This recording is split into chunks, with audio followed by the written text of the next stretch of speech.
The Secrets of Star Wars is brought to you by the Star Quest Production Network and is made possible by our many generous patrons. If you'd like to support the podcast, please visit sqpn.com/give. You're listening to The Secrets of Star Wars, episode 57. Hello there. It's a power that Jedi have that lets them control people and make things float. Impressive. Every word in that sentence was wrong. Help me, Obi-Wan Kenobi. You're my only hope. This station is now the ultimate power in the universe. I find your lack of faith disturbing. It's against my programming to impersonate a deity. That's not how the Force works. Force is with me, and I am with the Force, and I fear nothing. Remember, the Force will be with you, always. Hey everybody, I'm Father Andrew Kinstetter, aka Father Fett, and you're listening to The Secrets of Star Wars, where we talk about everything connected to that galaxy far, far away, including the deeper themes and meanings. Today is a super exciting day. We're talking about the explosive start of The Mandalorian Season 2, and we're looking at the first episode titled The Marshal. Joining me today on the panel we have a full crew tonight. So first up, we have Andrew Hermes. Hey, Andrew. Hey, Father. Yeah, it's good to have the gang back. Yes, it is. Second up this evening is Angela Ciolana. Yeah, we call it a posse here where I'm from. Third is Thomas Sanjurjo. It's good to be here. And last but certainly not least is Mike Creevy. Oh, I wouldn't be anywhere else.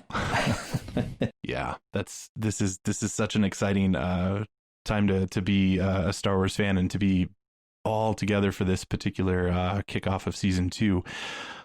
But before we jump into that, I just wanted to point out to you guys, did you guys realize that more or less we're coming about a 1 year of us being the Secrets of Star Wars podcast? Happy anniversary, everybody. So I looked it up. It's not actually until like another week or two into November, but we started it off with season 1 of The Mandalorian. And I was going to say it didn't start until mid-November last year. Mm-hmm. So because it was the Disney Plus launch, I think, right? It was day of. Mm-hmm. It was like November 11th or 12th or something. Disney Plus launch, and then they also like had a couple episode releases like twice during the week, and then when episode 9 hit theaters, they shifted.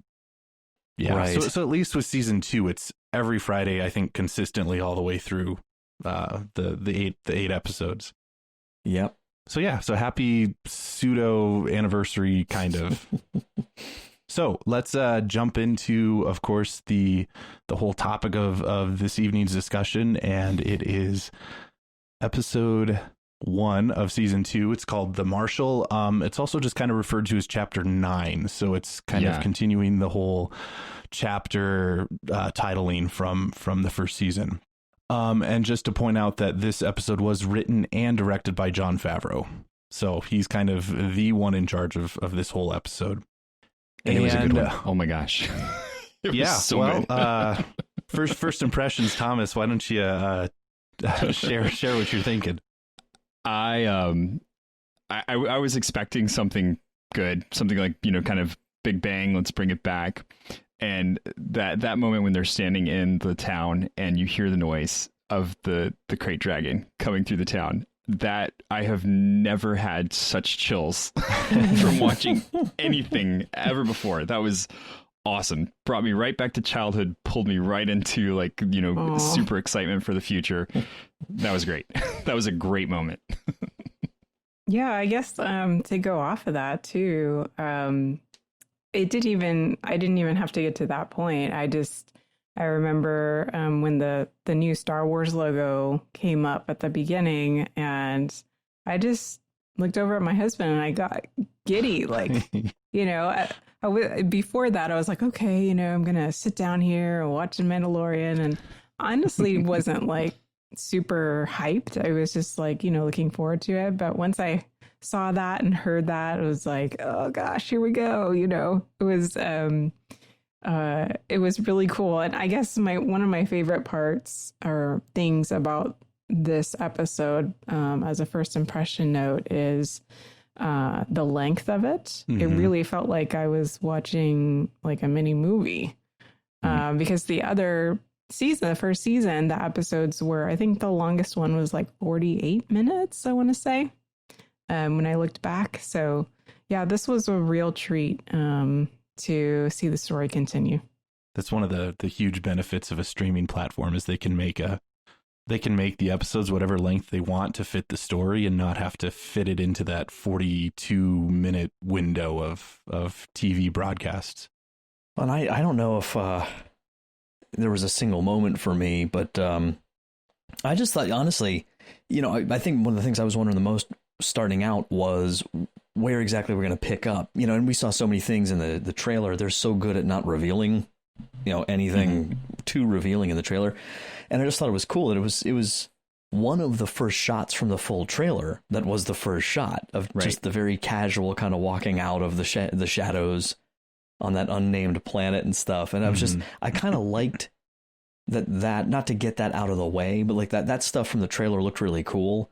But personally, like when it turned out that wasn't so enormously, deep for the plot, and it's just like that's the first scene, I was like, oh, this is great, because now there's like that much more I don't know, as we move forward. So honestly, just that, like the way it played out, I really appreciated, and it was not really what I expected for the first episode in a lot of ways. Mm-hmm. Yeah, I have to agree. It really wasn't what I expected, but loved every minute of it. And at some point, I thought it was like, well, if we're seeing the costume, and we see, Timothy Oliphant, obviously he's wearing it.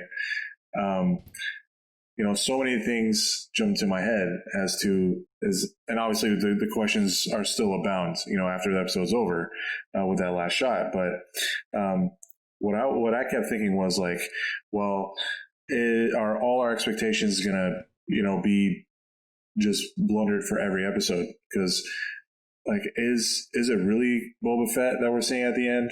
Is Timothy Oliphant going to be a recurring character? Is he going to be more important than we thought? So many of those questions came up, and as I'm watching the episode, I'm like, yeah, this is why the show is so great. Mm-hmm. I mean, the trailer showed us nothing, and then watching episode 1, we really don't know anything. But we love the ride.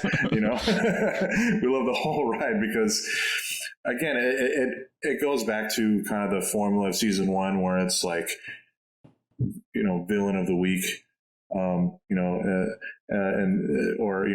whatever. Sort of situation he finds himself in that he has to get through. He has to make some sort of deal to get some sort of information to get him, just an inch closer to, possibly figuring out where he needs to, send the child. But the formula works. So I think it's a good combination of like sticking with what works best for the show, but also, steeping itself in the lore. This episode is probably up there with Star Wars nostalgia from the original trilogy. And, just like the first episode of season 1, you get a character cliffhanger. So, yeah, it was, like everyone said, a great start to the season. Yeah, I am in complete agreement. I forgot to mention this at the top of the episode, and I don't feel like I should have to mention this. If you're listening to this show, we are talking spoilers. So it's a little late now. Sorry. Right. So, just know that going forward. Just make sure you've watched the episode before you tune into what we're talking about. You guys, we can say Boba Fett's name, by the way. Yeah, that's right. It's like, that last shot. They confirmed him on IMDb.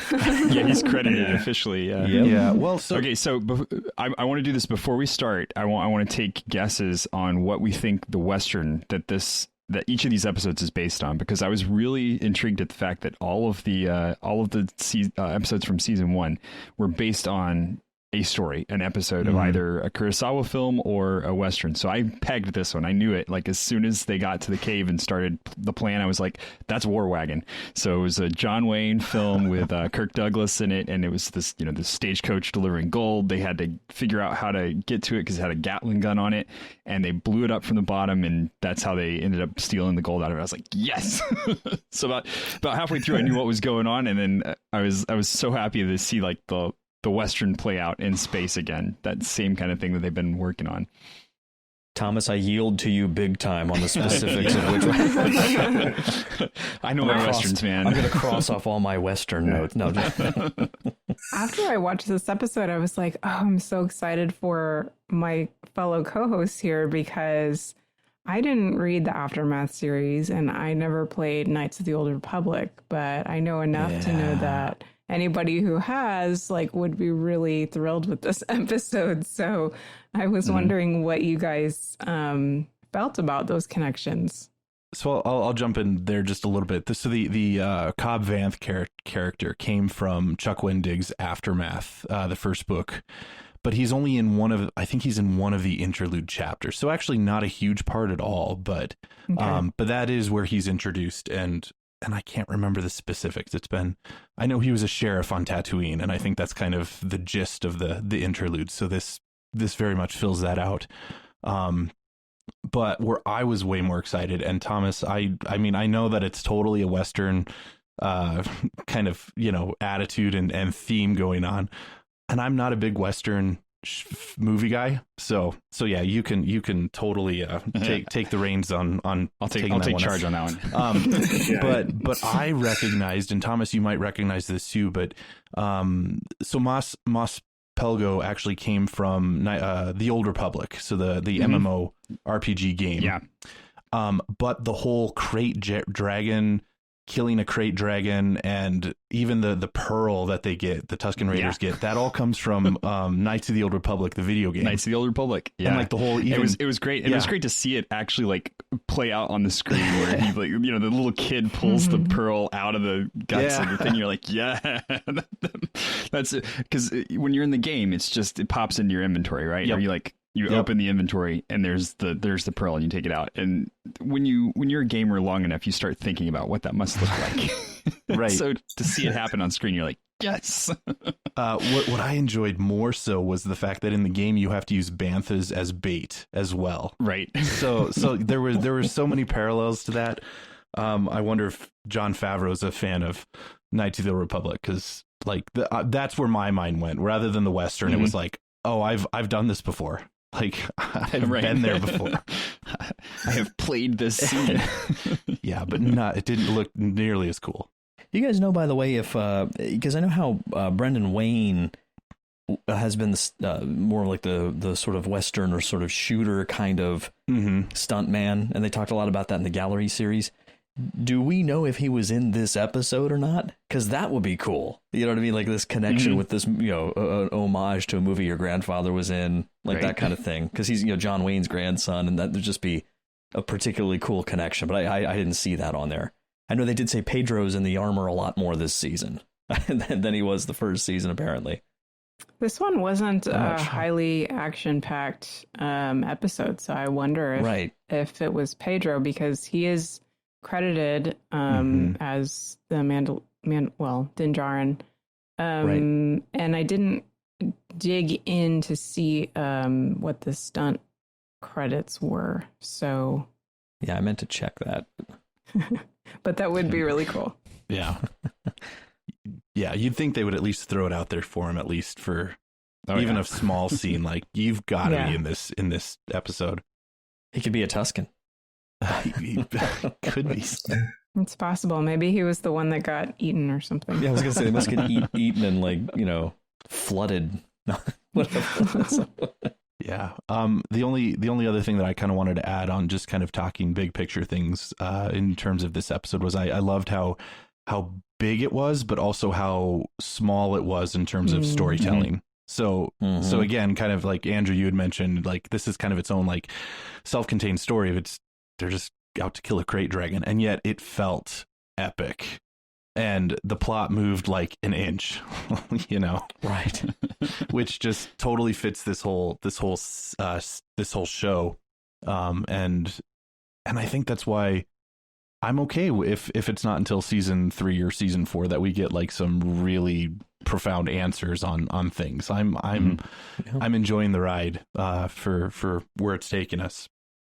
Very much. My wife and I were talking about that with some of the other season or other series that we watch right now, where it just seems like they keep trying to one up themselves so much that they lose track of what the show's about.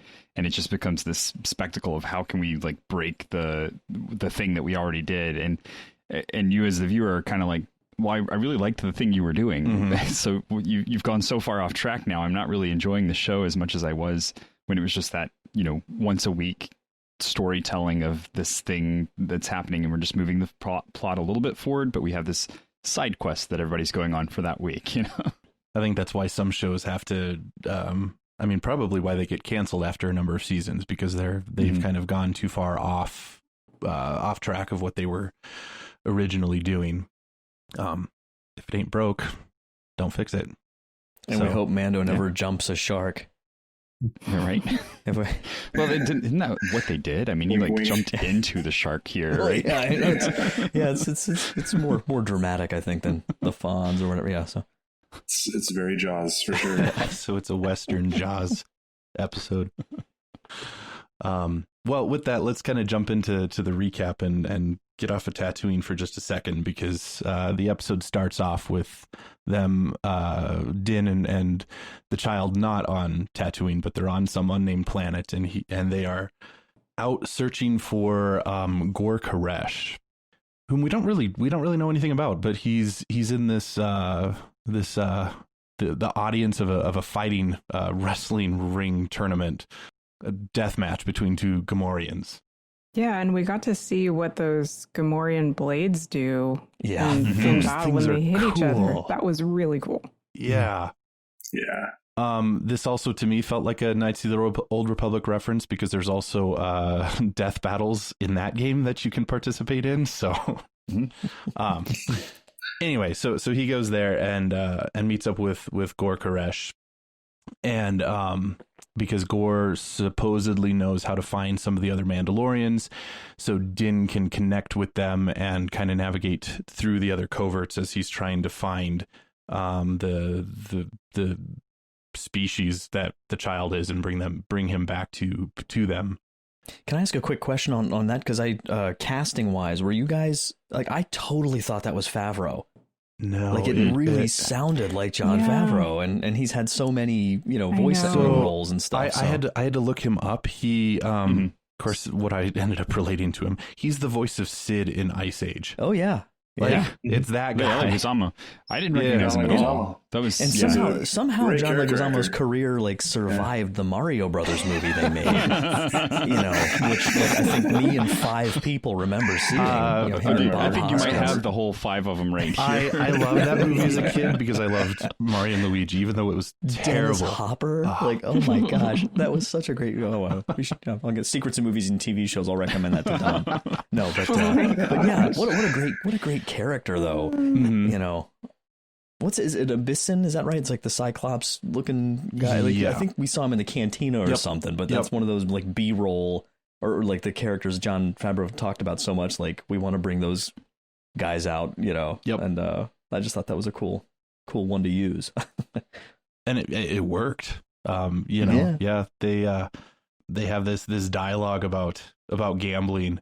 And I mean, ultimately, Gor Koresh is playing Din. He wants his Beskar armor because it's valuable, and isn't going to tell Din the information that he wants unless he's going to fork over his armor. I have to say, I love the subtlety with which this episode is written around the armor being valuable, because you don't. I mean, we all know the armor's valuable, right? But just to remind everybody how, you know, what someone's willing to do for this armor, and to start off the episode with that scene, and then lead into the whole thing with Cobb Vanth having this other set of armor, and why it's important to Mando, not because it's valuable, but because it's priceless. And there's that small difference, but very important difference between the two. Yeah. And with the fight scene that very quickly comes about, it really protects you. And like, I put in my notes, like, these thugs should not punch Mando because it looked like it just hurt. Like, don't they know? But like, isn't that why they brought him there? Like, to get this stuff? And they're like, wait, this is tough stuff. Like, just goes to show you how tough Cara Dune is too, because Cara Dune got in a fist fight with him, and it did not hurt her. No, it didn't. Yeah. I would be remiss if I didn't mention that Mando also uses his whistling birds, and for being, as some would call it, the Baby Yoda show, Baby Yoda wasn't quite as prominent in this particular episode. So I kind of was making note of all the cuteness factors of the child as I could. So the whole when Din kind of arms his whistling birds and the child ducks away in his pod was awesome. Yeah. So they get into a fight, and of course Din Djarin is gonna just totally destroy all of them and win the day. Ultimately, Gore gives him the information that he's looking for, that he knows of a Mandalorian on Tatooine in the city of Mos Pelgo. We had a really interesting comment by Gore at that point. He's trying to convince Din that his information is correct, and he says, "I swear it by the Gatra." Did you guys notice that at all? Mm-hmm. Yeah. I had to look it up, and it is an obscure reference to like the droid mafia that are like gonna potentially rise up and destroy all inferior bio matter life forms throughout the galaxy. I want to say it's in one of the novels. Now I'm blanking on it. Makes you wonder why. Well, no, I don't know the reference, but it makes you wonder why Jon Favreau put that in there. Right. Like, it is so obscure. And also, how does that tie into this particular period in Star Wars history? Mm-hmm. Or this character too? There's a lot of things with droids that happen, but there's not kind of the undercurrent of the Gatra as so I think it was probably just a one-off comment, but it was kind of one of those things that I looked at it and was like, I need to look this up. I don't know, but as much as they played with droids last season and what a droid is and whether it can be reprogrammed, that could be the running theme throughout this. It's still inside of Din's character not to like them, so having him run up against the epitome of why he would not like them is probably a pretty interesting storyline. We'll see if that pans out, because as the episode shows, he's softened quite a bit towards droids. So Din leaves Gore hanging to his death and heads off to Tatooine. That creeped me out, by the way. That was like, as soon as you said, you will not die by my hand, I'm like, that's not. Yeah. That was obvious. Yeah, Mando's not a softie after season 1. In fact, it wasn't until I watched it the second time that I realized that all the animals were coming in for the kill.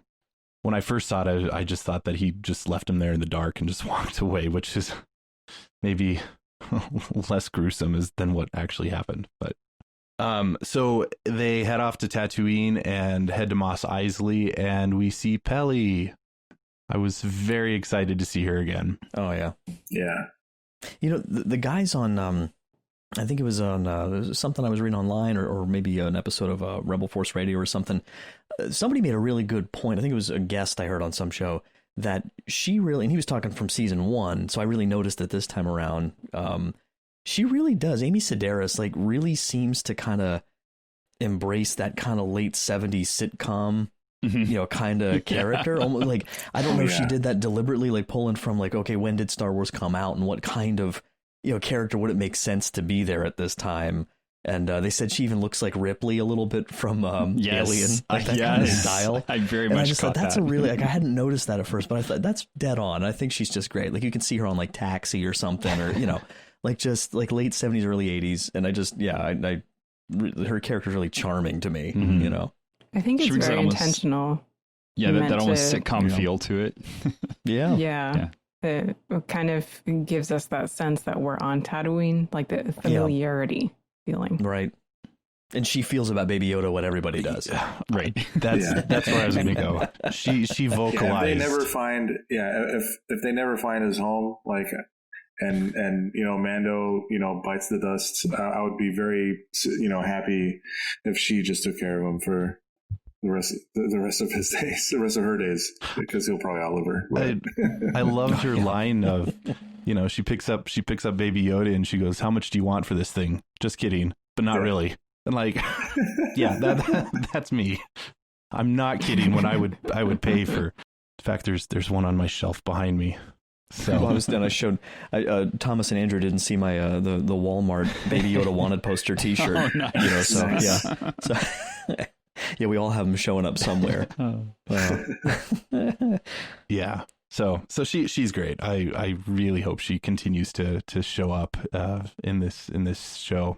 She gives Mando the information about Mos Pelgo and mentions that it was a settlement that was completely wiped out by bandits, and and she pulls out the R5 unit to show him where it was. I was going to say, let's go back to that. Yeah. It's R5. Yeah, I've started now, and because of having watched Gallery, I've started looking for all of the little references as they're going through. Like, oh, there's the ice cream canister. There's the speeder bike from Luke's garage. It's just all that little stuff as it goes through. So I loved seeing that like come to life in this one. R5 still has that scorch mark from his little incidents. Yeah. And Pelly's not exactly patient with him either, but no. And I was wondering, do we know what a motivator is? Like, because R5 was supposed to have a bad motivator, right? So does that indicate maybe that he's slow, or motivation on a human level? He's just depressed. Yeah. And definitely, guys, if I miss some of those random Easter eggs, throw them out there, because it's like a treasure hunt in each of these episodes. It really is. which is super cool. So R5 shows him the map of Tatooine, and Din takes the speeder bike that he used in last season to take it out to Mos Pelgo. Along the way, this is sort of foreshadowing, but he stops and camps with Tusken Raiders and is communicating with them, and so that's he's fluent in whatever language the Tusken Raiders speak in the sign language, so that comes into play. Yeah, comes into play very much so later on in the episode. And again, I think that's like that's again a callback to the forgotten characters of A New Hope, that are being prominent roles in this show, which again is just cool. Yeah, to backtrack a little bit, there was a callback. Well, it reminded me of. Well, obviously, there's a lot of connections, Father, you would like this, to Attack of the Clones in this episode, obviously. But the whole Mos Pelgo not showing up on a map and not, but trust me, it's there. Kind of reminded me of when Obi-Wan was looking for Camino. Oh, yeah. He was kind of in the same situation. So. Yeah, and you expect Baby Yoda could chime in with like lost a city you have. No, he's not speaking yet, though. No. You assume he will sound like that. Oh yeah, his first words are going to be a big deal if we ever get to hear it. Mando. Yeah, that's instead of daddy or mommy, it's Mando. Yeah. Using that, he does get to Mos Pelgo, and it is this kind of old kind of small settlement. He stops in the local cantina and asks the bartender where he can find another Mandalorian, and has to say it's someone who looks like me. Interchange was so awesome. There's a guy in full makeup and a guy in a mask. Like, you can't even see their faces, but you can, man, the sarcasm was just, he just takes you one could look at feel it. Oh my gosh. He's just like, you mean the sheriff? You know, or the marshal? You're like, And also, just, you know, the music really added to Mando coming into the town, because it was very Old West when he was on the speeder bike. But then once he got into actual Mos Pelgo, I don't know if you noticed that it changed to just the acoustic guitar. Yes. Very Old West.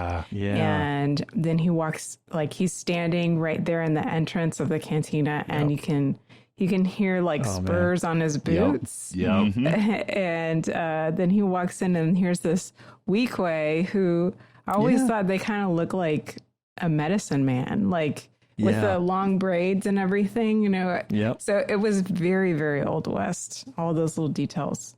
When I just thought the speeder going so slow was just a cool little, like, he's riding, like riding the horse slowly into town, you know. And like, how many movies have you seen that? Right, like, you know, coming out looking at the stranger. That whole, I mean, and even the way that the scene plays out. He talks with Cobb Vanth, and he drinks spotchka, which again, a callback to season 1. I was surprised that that's on Tatooine of all places, but it is. But then they start to, so I put in my notes, Cobb takes off his helmet first of all, so you immediately know, like, this is not Boba Fett would have too, though. I feel like, right, because Jango Fett did.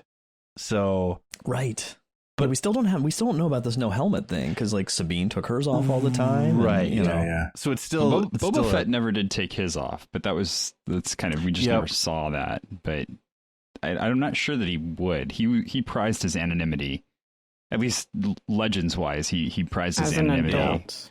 Yeah. But it is weird, because there is this mythos. Oh, sorry, Father. Go ahead. No, I was just going to say Boba Fett maybe didn't take his off for the reason of anonymity, rather than because he's part of that group of Mandalorians.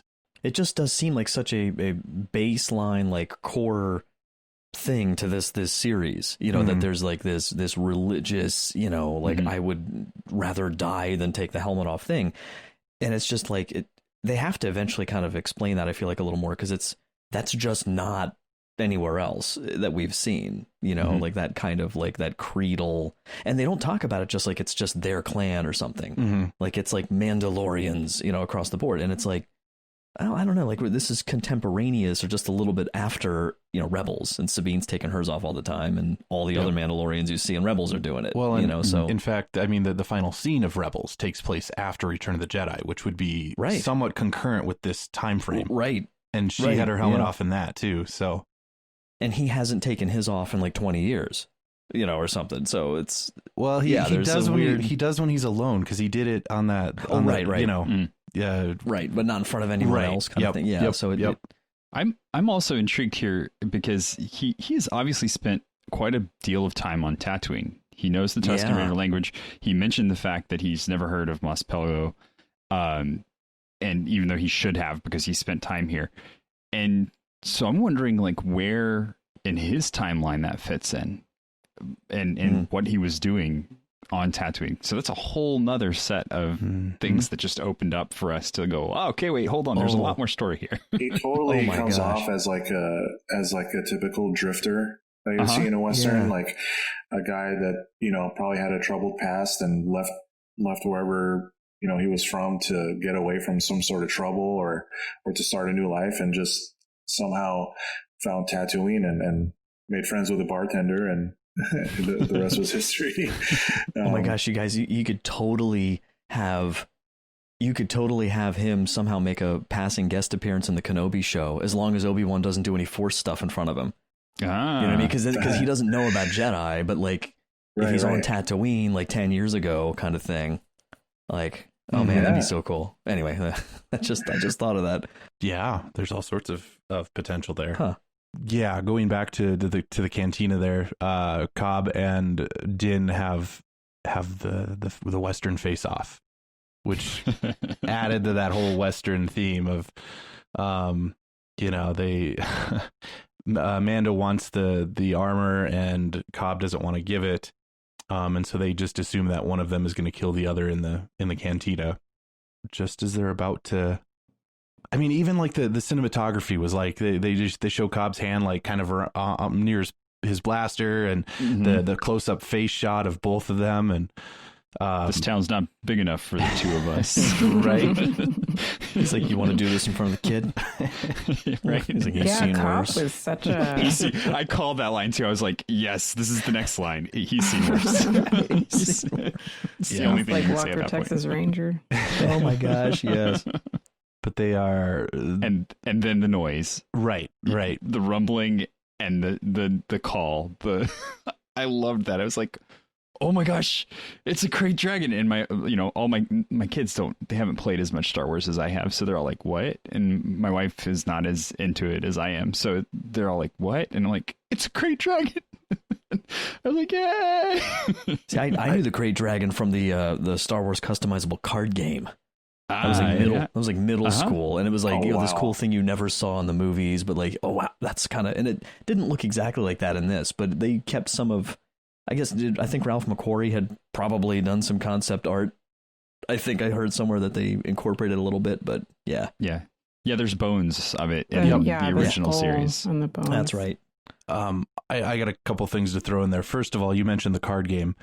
And so one of the other Easter eggs here is that in A New Hope, when Obi-Wan rescues Luke from the Tusken Raiders, he makes a Krayt Dragon howl sound. Yeah. That's one of the cards in the trading card game. That's right. So that was the howl. Yep, because it's not explained in the movie at all. It's just he. No. So that's a really cool callback there, because it explains why the Tusken Raiders were so scared and ran off from just a simple noise that Obi-Wan makes. The other thing, Thomas, I'm impressed that you knew what that was, because it took me a little bit. I was watching it with my dad, and we're like, sandstorm, like that's what I was wondering what's coming. First, yeah.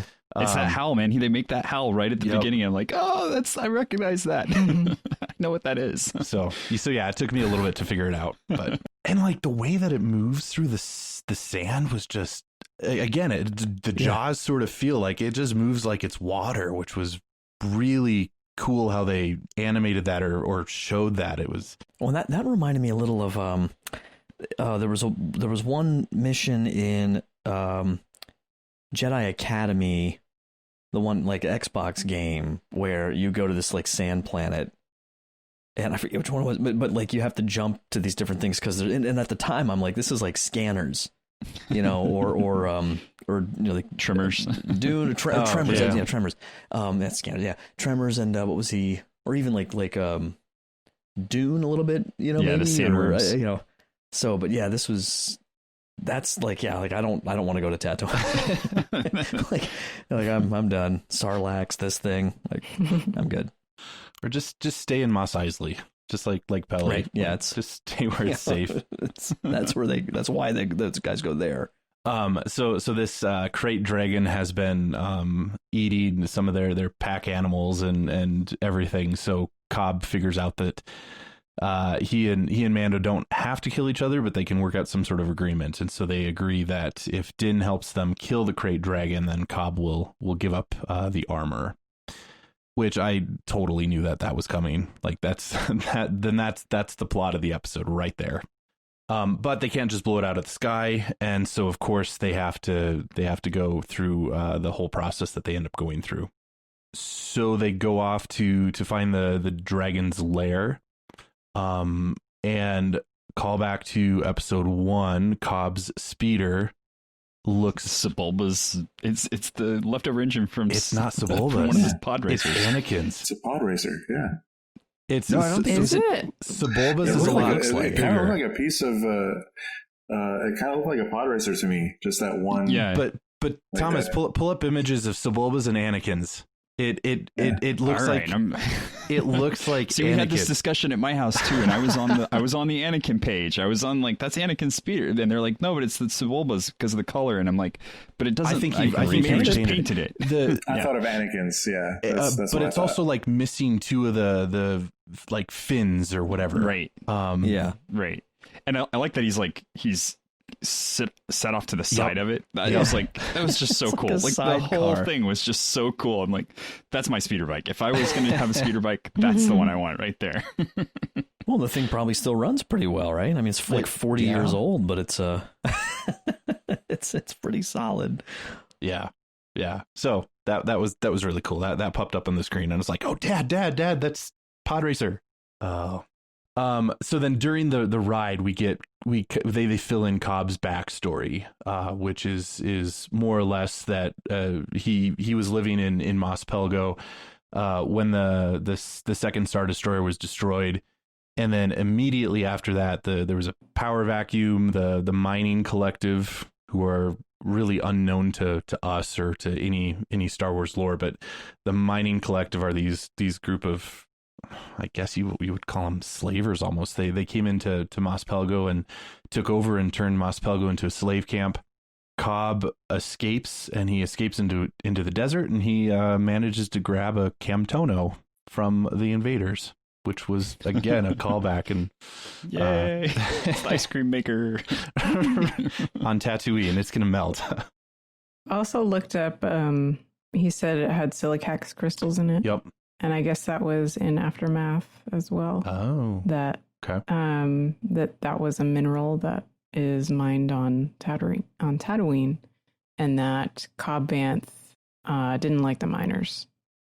Well, and this actually it reminds me a little bit of the, when they started doing all the press and releasing some info about the sequel trilogy when they were first kind of being announced.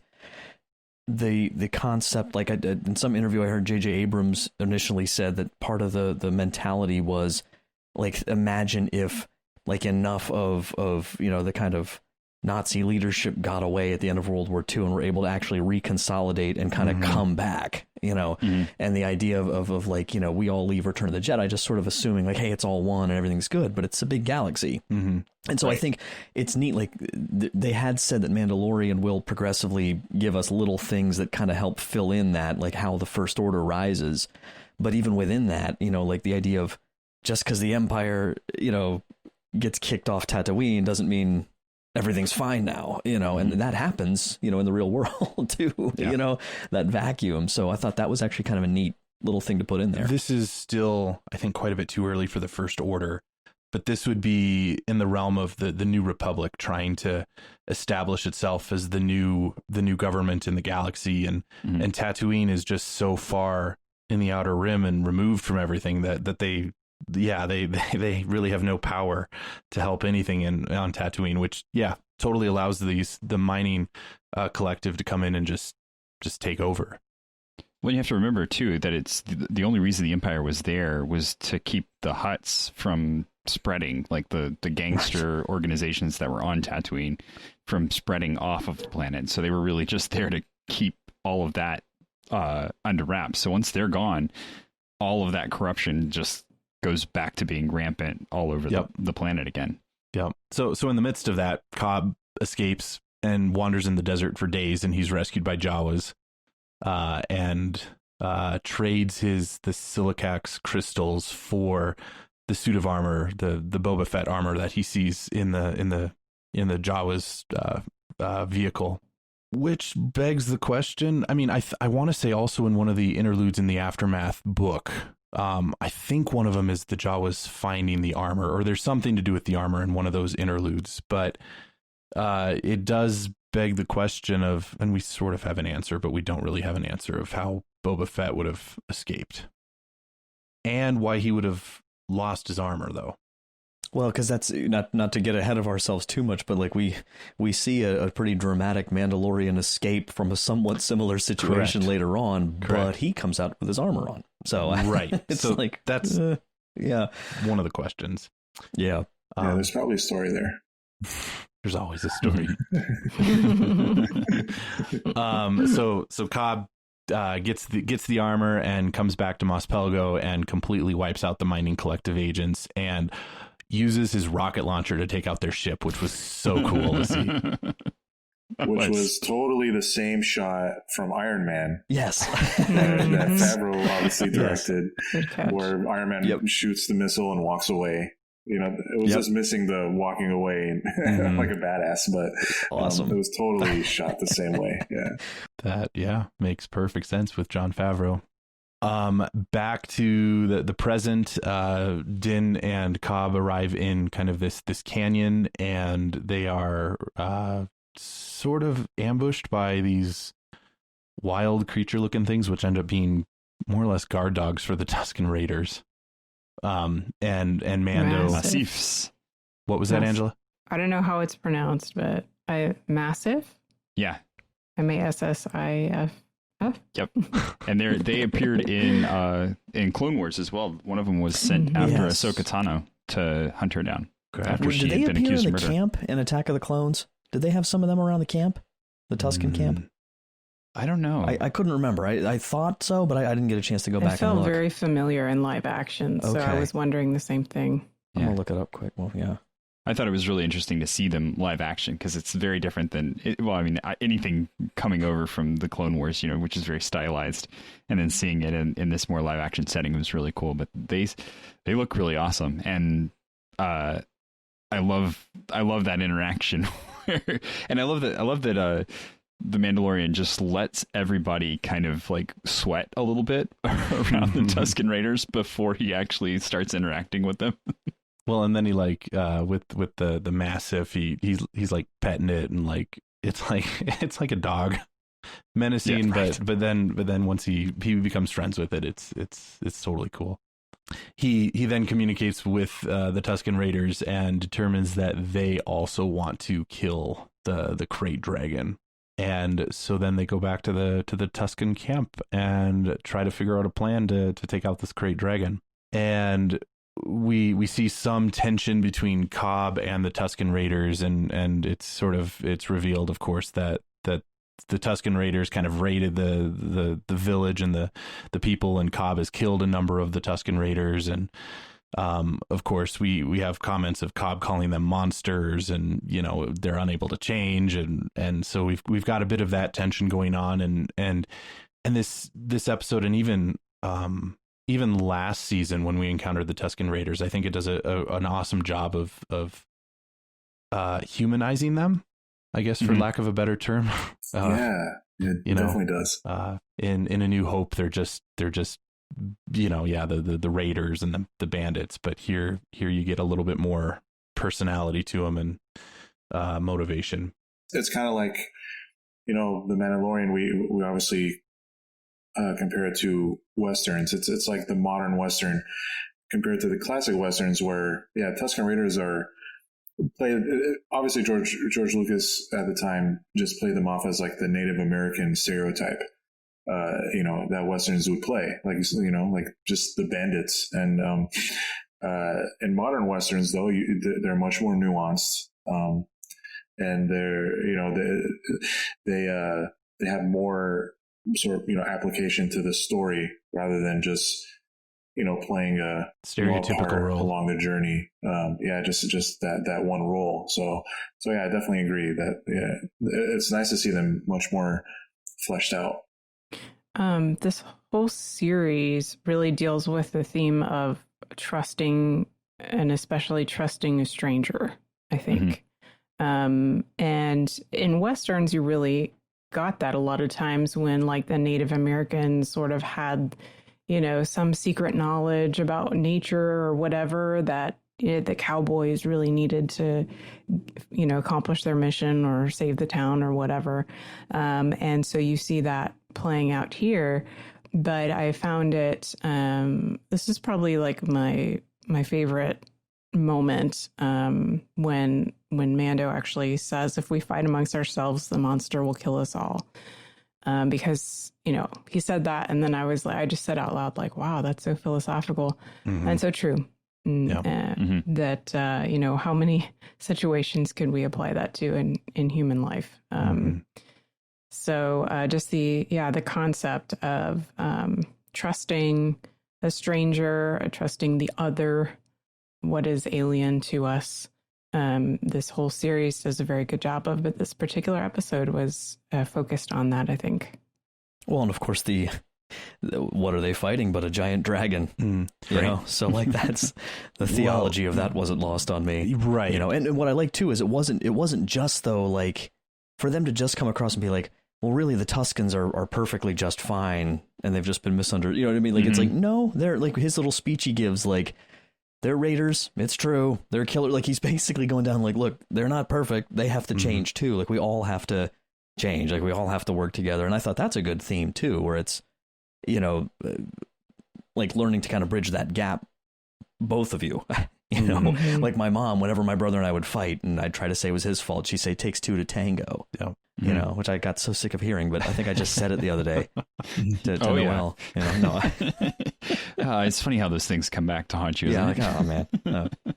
But that's also, I mean, just if you kind of take it on a spiritual level, like what is demonic is meant to tear apart, you know, and so to cause division and disunity and all of that is very demonic and contrary to what we're called to do as Christians. And, you know, if you're fighting amongst ourselves, we're going to lose the war in fighting the dragon, Satan, right. If you will. So yeah, I think, that was a good point, but yeah, that there's fault on both sides. No, you know, all of humanity. I mean, we can look at one another, and yet just because I think a certain way doesn't mean that I'm better than you or that I'm perfect and you're not.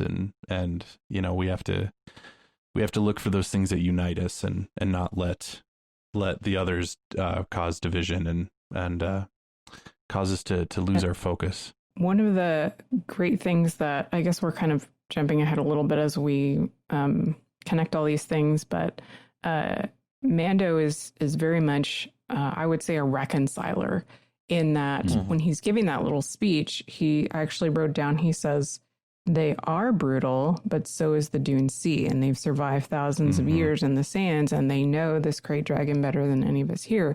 So he's acknowledging the truth of what the people dislike, and yes, you know, they're that low point, but also the fact that, you know, that quality has enabled their people to live so long. So to be able to sort of reconcile both realities, you know, kind of the things we don't like about people, but also, you know, that could be a strength in certain situations. And so, yeah, blessed are the peacemakers. That's really, it's not just about, you know, resolving conflict, but it's about, I think, reconciling, as you were saying, you know, building those bridges. Right. Well, and I think they subtly point out that too, in the ways that like Cobb and the other villagers just try to call them monsters and label them as that kind of an evil, versus seeing the humanity behind the Tusken Raiders. They're not human, but you know what I mean, the person behind the mask. But on both sides, the Tusken Raiders have to do the same thing with the villagers as well. So yeah, Mando's playing a bit of a Christ-like role in all of this. Yeah, it was also reminiscent of the scene in Indiana Jones where Willie is insulting the her host, and Indiana is like translating. It's that line, and Mando kind of says a line similar. It's that famous line where he's like, "You're insulting them, and you're embarrassing me." You know, I think Favreau was totally doing a callback to that scene during that whole skirmish. Thankfully, they get through it, because that's what's gonna help them in the battle to come, which is quickly approaching. But first they have to go check out the Krayt Dragon's lair, and so we see kind of what the Tusken Raiders typically do is they typically put a bantha close to the entrance and wake up the Krayt Dragon in order. It sort of felt like like, offering your sacrifice to the gods so that they would be kind to you, like the pagans sort of thing. But they would put the bantha there in order to get the krayt dragon to eat the bantha so that it would sleep longer and leave them alone. This particular time doesn't kind of pan out the same way, unfortunately. Poor guy. They do wake the krayt dragon, but it doesn't go for the bantha. Apparently, the Tusken Raiders smelled more delicious. I love his line though when he says to Cobb Vanth, he just pauses for like the perfect amount of time, and just like, they might be open to other ideas. Just like very calm, like that didn't work.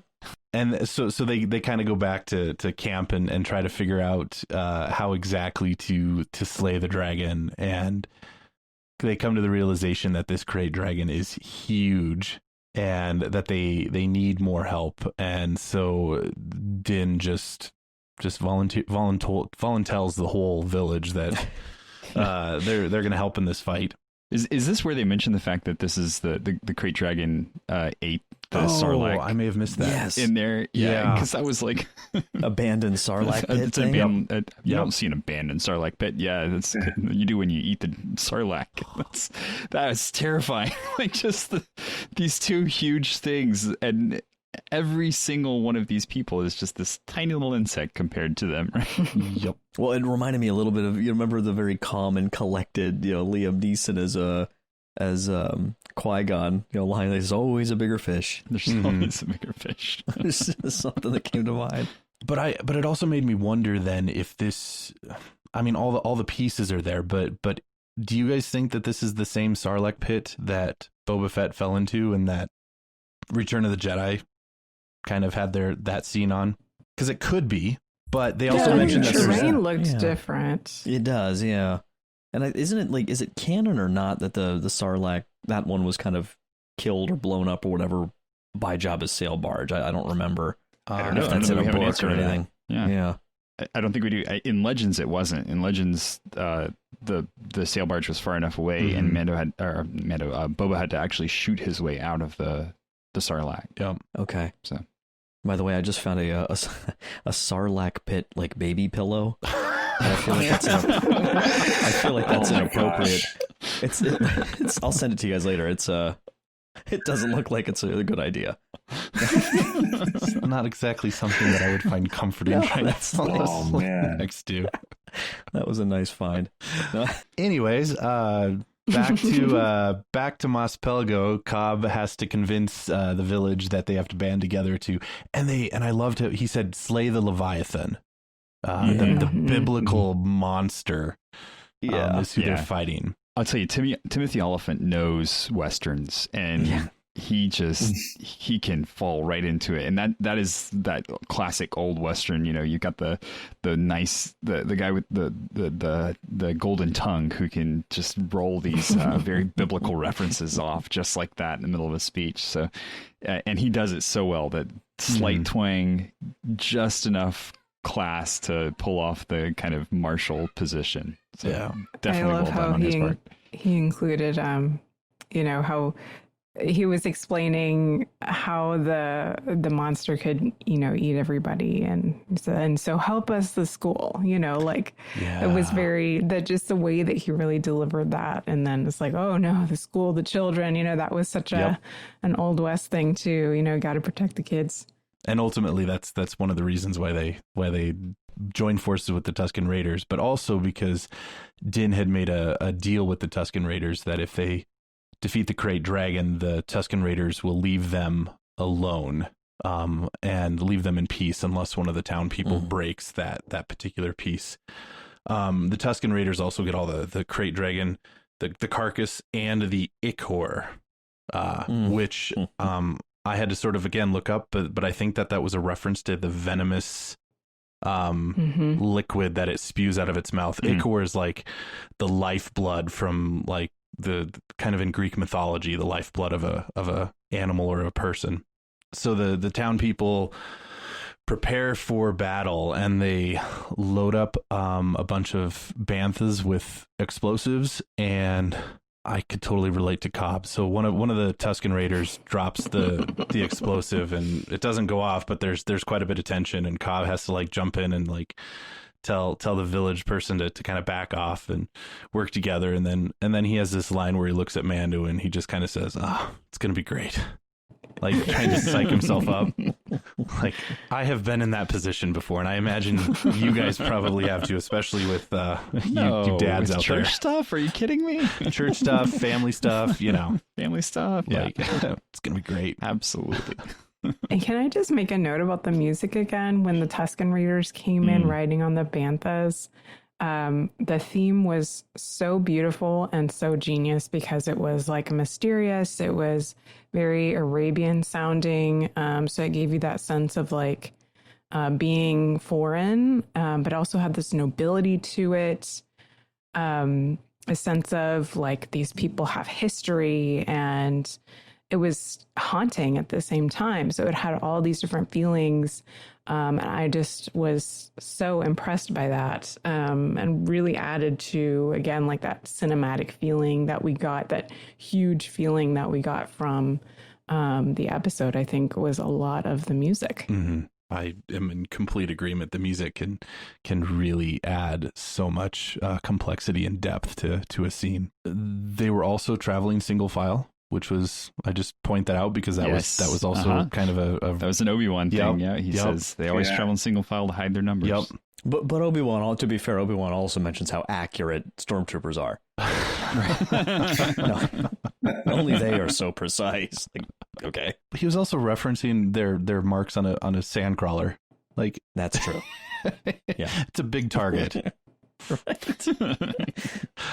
So the entire crew goes off to the dragon's lair again, and they determine that it's sleeping, and so they get to work and they bury explosives in front of the cave opening, and they're hoping to lure the dragon out and to blast it from beneath because the stomach is the weak point. Totally video game language there. Like, know where the weak point is and go for it. And of course, I, in my mind at this point, is thinking, of course, something is not going to go right with this plan. Mm-hmm. And lo and behold, it doesn't go as according to plan, but sort of. They do wake the dragon, and they do get the dragon to come out of the cave, and they are able to antagonize it enough that it comes out farther. And that's when it starts spewing out that venom, and it starts to take out some of the village people and the Tusken Raiders. And they do detonate the explosives as the crate dragon is above it, and that doesn't at all kill the dragon at all. In fact, I don't think it's dead. Right. But then like it comes out of the top of the cliff face. Like, yeah, and that was the moment where we like everybody in my house looked at each other like wide-eyed, going, "How fast can this thing move through the sand? That's insane." Rocks. Yep. Yeah. Yep. Yeah. Just terrifying. So the crate dragon appears up on the cliff face, and we get to see Din and Cobb both use their jetpacks to join the fight, which was super cool. But they're going up there to try to draw the dragon away from the people that it's spewing out more of the venom and killing more people, and so they're trying to draw it away from them so they won't lose any more lives. Not that they have any clue how they're going to actually defeat and kill this thing. And they manage to they land back in front of the cave, and the dragon has moved around and comes at them from behind. Again, like, it moved super quick to get back there, but it did. And so Din finally gets an idea on how he's going to attack this thing, and has a brief conversation with Cobb, and tells Cobb that he has to take care of the child, and then like knocks his jetpack and sends him away. And Din holds on to this other bantha that he had seen that still has explosives on it, and he has to hold the bantha because it got loose from its peg, and he allows himself and the bantha both to get eaten by the dragon. And of course, we all know that he's not dead. I had a real Jack Sparrow kind of Kraken type flashback there. Like, not Star Wars universe per se for that, but that came to mind for some reason. Yeah, it's totally, obviously, again, it's totally Jaws, right? With the, him getting eaten and with the explosives. And then it's, again, what we were talking about, how fast the thing moves.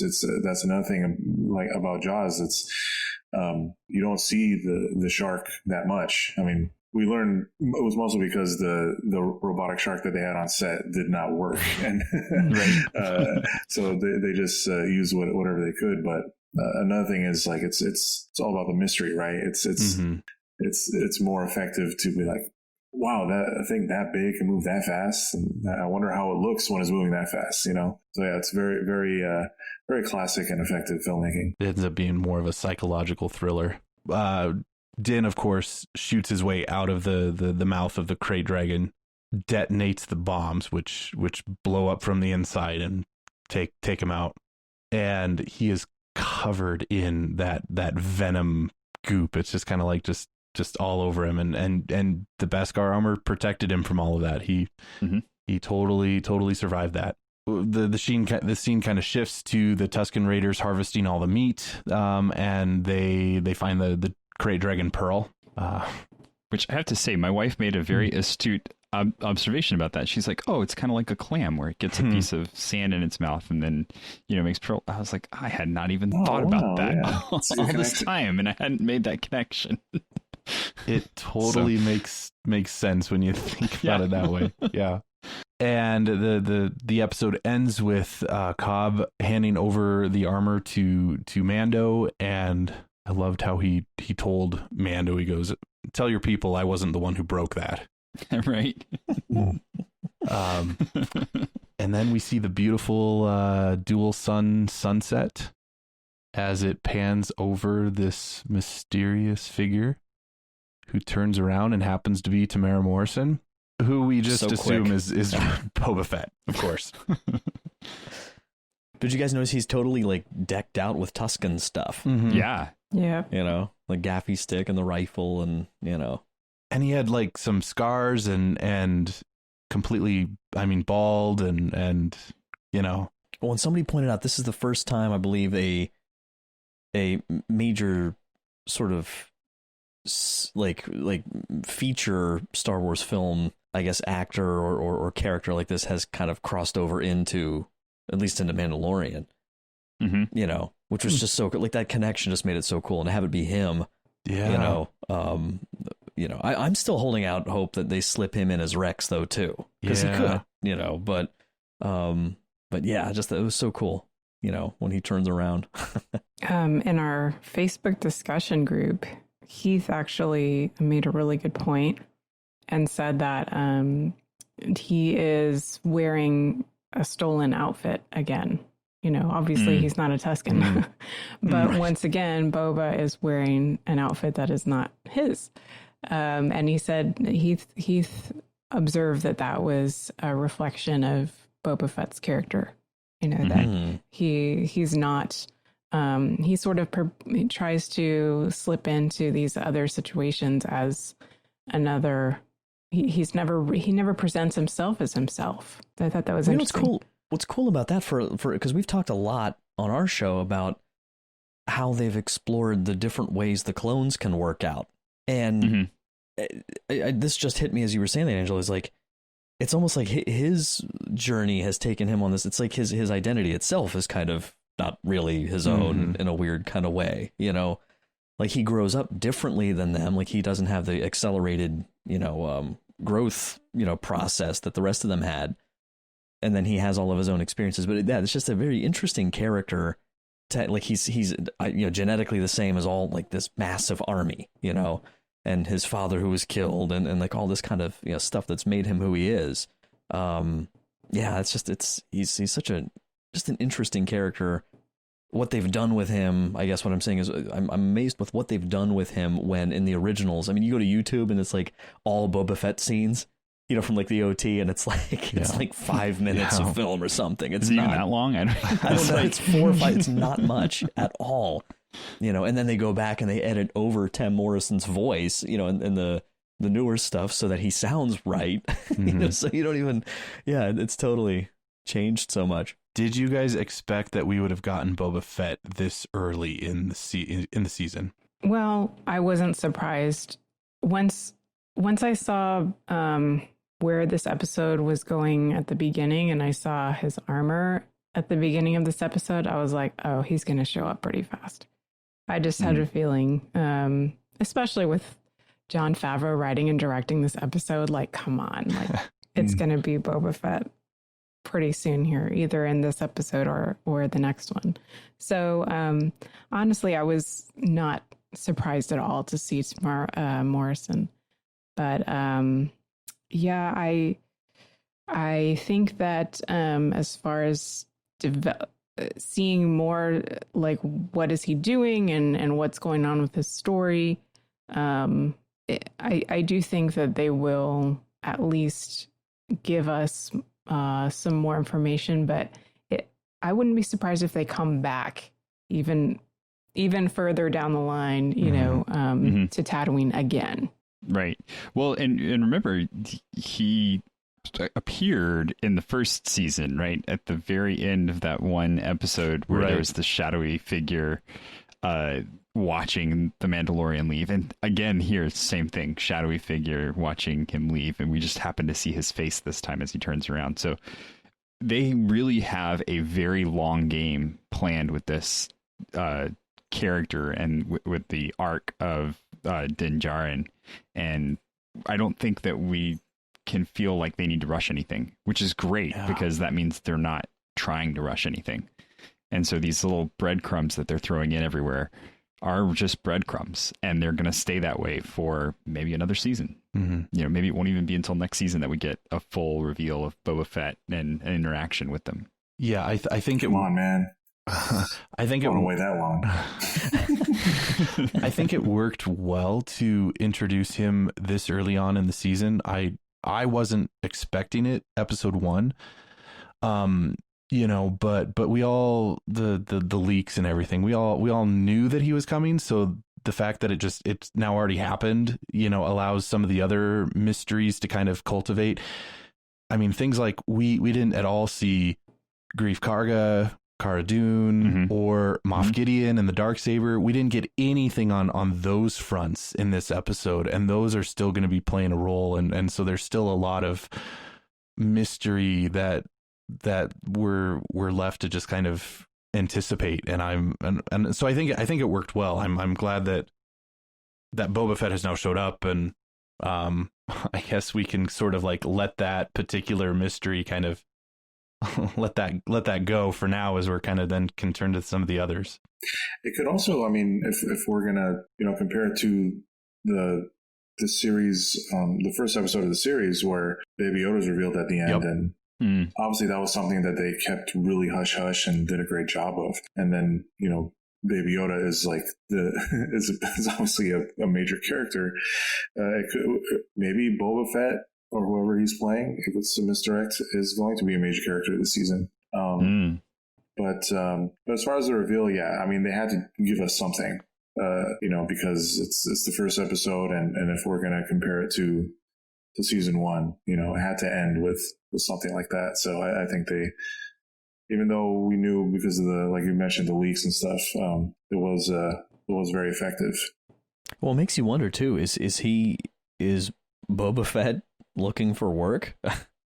Like is he gonna potentially get in the mix here to try to be one of these people that's trying to retrieve Baby Yoda? I mean, that would be a very interesting interference, right?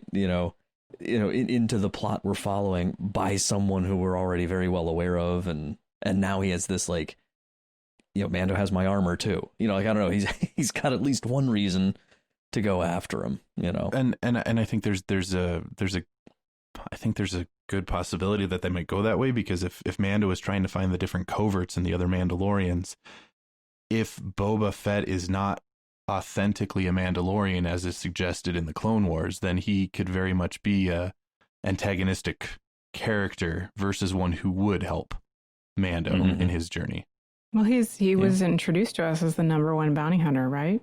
So right, this is the #1 bounty right here.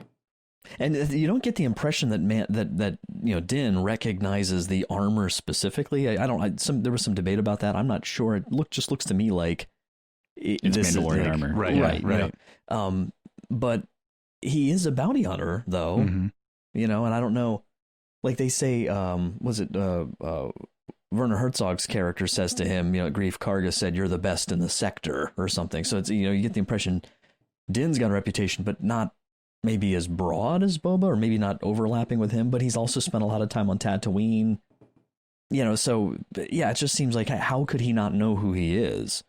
I suspect that he, and this is what I was thinking, especially when we found out that, he didn't have his armor anymore, is that maybe when he got out of the Sarlacc somehow, that he decided he was just going to create a new identity for himself, rather than, again, like being the guy that he had chosen to be at that particular time, the Mandalorian armor-wearing guy. So, we'll see. It helps when you look like literally every single clone trooper who ever lived. Right? I'm just a former clone trooper. Okay. Not Boba Fett. I'm not Boba Fett. I will say I would love to see a fight scene between Din and Boba Fett. Oh, yeah. The only thing I'm worried about with that is Tem Morrison is not because I think Boba Fett in canon should be somewhere around Din's age, maybe a little older.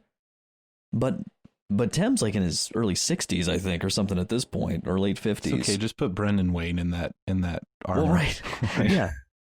They just shave his head. You have no idea how old he is. I think exactly. That's why they did it. Yeah.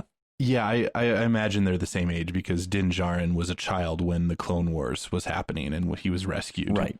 So that would put them roughly equivalent in age. And when they follow some of those, maybe you guys remember better than me, but when Boba has some of those really awesome kind of subplots in Clone Wars, I think he's 14, 50, something like that. Maybe. Teens. He would have to have been. I always pictured him younger. Even, yeah. Because in Attack of the Clones, he's only he's 12 or 11 or something. So, yeah, they'd be around the same age. There's some pretty exciting possibilities.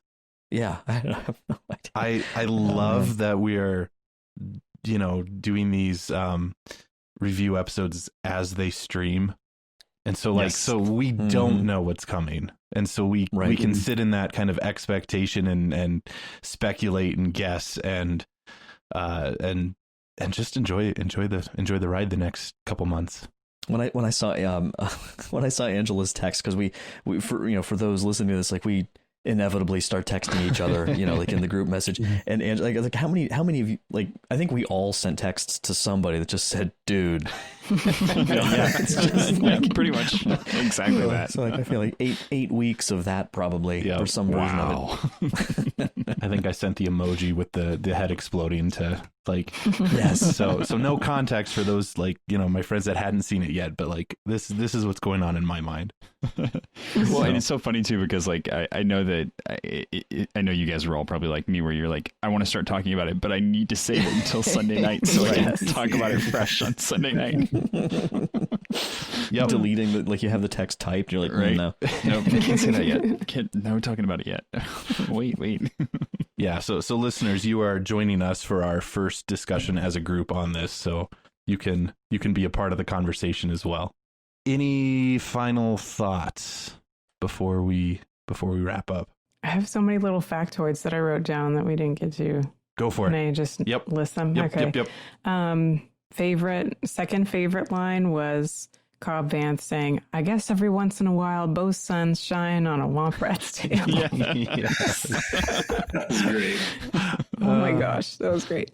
Also, we found out that the Tusken Gaffy Stick, their little weapon, is actually a toothbrush for their for the banthas. Their banthas.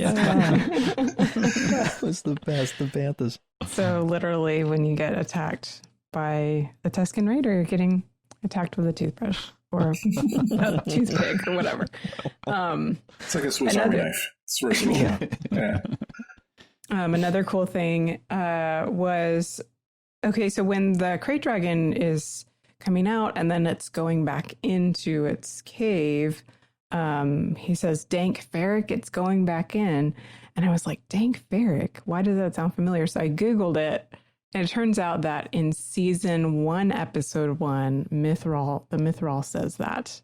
He says Dank ferric. Oh. But I think that's like the only other place that it's ever in Star Wars. So my theory is that season 3, episode 1, somebody's going to say Dank ferric. Dank ferric. Well, that was season. I mean, season 1, episode 1 gave us that Life Day reference. So there's always something. Yes, something fun in there. Okay, so my other thing was that when everybody's working together to, load the charges and get the, while the crate dragon is sleeping, I noticed that Cobb is actually drinking from the Tusken Raiders' little, I don't know what that was, a gourd or something. And he was doing it very nonchalant. So one of the things that I loved about this episode was the character development. We definitely saw it early on that Din Djarin has totally, changed in his personality and who he trusts, right? He's obviously learned the Tusken Raiders language, and he's fine with droids now or whatever. But even with Cobb Vanth, his ability to, at first he's calling these people monsters and, threatening to shoot one of them. And now he's just so casually drinking from their stinky water thing. So it was pretty neat to see that. And I thought that was such a little detail that really, again, shows rather than tells, about the character development. So those are my little factoids that I wrote down. Those are great. The only thing I really wanted to mention was just, I think we said most of what I had, but I love Timothy Olyphant, and, I pretty much everything I've ever seen him in, and this is kind of a deep dive. I don't know if you guys, I was trying to think, what's the first thing I ever saw him in? And it was as the villain in Live Free or Die Hard. Oh yeah. So, not the best Die Hard movie, but, he had a pretty good, presence in that. And I thought he was, an all right villain. Then he was in he was in the Hitman movie, which wasn't that great, but it just, he's always intrigued me. And then my family really got into Justified. And I guess he was in Deadwood too, but but looking at his whole career, I don't know what it is. It's just like, he is a Western. Yes. Absolutely. And like, you could not have possibly put anyone more authentic in there, and I know there's like mixed opinions about Kevin Costner, who wouldn't fit in this role, but I thought like just someone who like, he reminds me like Kevin Costner, you can throw him in a Western and it always seems to work somehow, but Timothy Olyphant, like putting him in there, as soon as he takes the helmet off, I just loved it from the very get-go. He's just like smiling, sitting there like, I've never met a real Mandalorian. It's like, oh, dude, I'm so happy you're in this. Well, I just love that he's so recognizable that as soon as he came on the screen, my wife was like, "Oh, that's my dude from Justified." Yes. And he's so confident in the armor, but the armor, it just looks clunky on him. It does. It looks wrong. It's especially the gauntlet things, especially just don't. And he looks uncomfortable in it, but he's got the swagger. I love that scarf that made it look like the helmet was like floating above his above the armor. And even that was such a Western thing. That kind of scarf around the neck. Yeah, the John Wayne scarf. Yeah, right. It's so funny. You can tell the difference between a well-made Mandalorian armor and a not well-made or a Mandalorian armor that doesn't fit. Right. Yeah. That's what you see here. I was gonna say it just looked like borrowed cosplay. It's like he's too tall and lanky, but he had like a friend that had it. He's like, can I just grab this? I'm going to Comic-Con. Andrew, that's exactly where I was going to go with this. Like it gives all of us Mando wannabes hope. Or just to even just like if you throw a red scarf onto your Mandalorian costume, like now that is completely appropriate and it works. Legit. Yeah. Another thing, another cool factoid, I guess. Timothy Olyphant was in Deadwood, and so was the bartender. I'm forgetting the actor's name, but he also played a bartender on Deadwood. Right. Yeah, so I thought that was a cool connection. And a cool thing that I noticed, I don't know if you guys noticed this, was me being a film guy, it was shot in widescreen. But when the Krayt Dragon opens its mouth for the first time, the bars go up and it's full screen. Yeah. And then, so it's totally, I mean, and for all those scenes with the Krayt Dragon, it just, shooting in that scope is much better especially with all the action and the movement. And then after they defeat the dragon, the bars come back and it's much more, oh wow, I didn't notice that. So if you go back and watch it, you'll notice it. And then I just thought it was brilliant because normally, filmmakers, especially for TV, they don't dare do stuff like that, changing the aspect ratio, because it would be very noticeable. But I thought like the transition, literally, if you go back and watch it, it's when it opens his mouth for the first time, and then it was like seamless. So I thought that was really cool. They've got some really cool ways to make those things and add, again, like the music, add depth to a scene and not just be for practical reasons. Okay, well, I think that's it from us. So listeners, of course, if you have thoughts on this particular episode, The Marshal, season 2 of The Mandalorian, that you'd like to share, definitely let us know. You can comment on our Facebook or Twitter page. You can send us an email, and our email is starwars@sqpn.com. And you can find StarQuest on Facebook at facebook.com/StarQuestMedia and on Twitter at SQPN. So be sure to follow us and to like the Facebook and join in on the conversation on these episodes. We would also, of course, like to take a moment and thank our patrons who make it possible for us to create the Secrets of Star Wars, including this week Daphne M, Tim G, Ramses, David W, and David V. Their generous donations at sqpn.com/give make it possible for us to continue the Secrets of Star Wars and all the shows that we make here at StarQuest. And please, if you would like to join them, you can do so by going to sqpn.com/give. Also, of course, make sure that you're subscribed to the show so you can be listening as we drop these episodes every Tuesday after The Mandalorian streams on Friday. So you can subscribe to us in Apple Podcasts, Google Podcast, Stitcher, TuneIn, Spotify, iHeartRadio, or your favorite podcast app. And you can also find us on YouTube, on our SQPN YouTube channel, and just hit the bell to receive notifications for that. And please share the show on Facebook and Twitter and help get the word out. So share it to all your Trekkie friends too, but share it to all your friends in general for those who would be interested in listening to the podcast, so we can help grow our audience.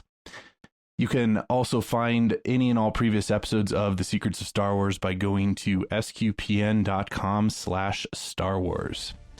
And we will be back next week, where we will be discussing the second episode of season 2 of The Mandalorian, which I don't think we have a title for. I know that there was kind of leaked titles, but they have so far already been wrong. So I think The Search was actually what was leaked for episode 1, and it's The Marshal. So either way, we're looking at episode 2 next week. So until then, Andrew Hermes, thank you for joining me and sharing the Secrets of Star Wars.